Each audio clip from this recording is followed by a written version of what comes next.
हमारा टॉपिक क्या चल रहा है? अभी तक हम लोग पढ़ चुके हैं घर्षण क्या है, घर्षण क्यों जरूरी है, घर्षण हमारे कारक पर होने वाला और घर्षण के कारक या घर्षण के कारक, है ना।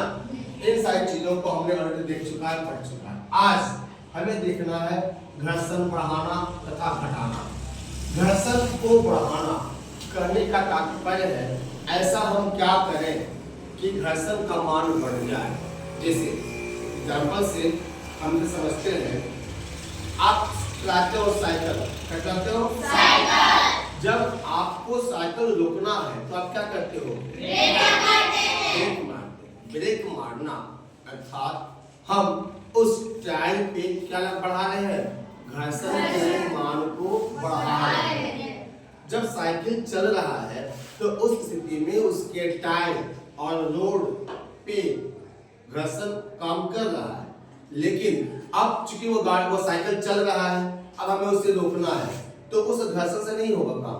हमें उस घर्षण के मान को और बढ़ाना होगा, है ना। जैसे ही आप ब्रेक लगाते हो तो घर्षण का मान बढ़ता है और साइकिल क्या होता है? आप देखते हो कि टायर में चिकना होता है क्या? उसमें खांचा बना होता है। खांचा क्यों बना होता है?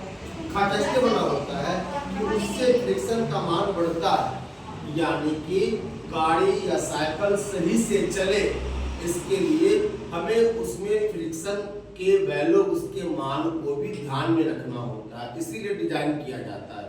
ट्रैक्टर का टायर देखिए कितना मोटा मोटा बॉडी होता है, क्यों? क्योंकि वो कहाँ चलता है? मिट्टी में, कीचड़ में, है ना। तो वो भी चिकना है, तो इसमें उसके मान को, घर्षण के मान को बढ़ाने के लिए उसका खांचा क्या करते हैं? बड़ा रखा जाता है।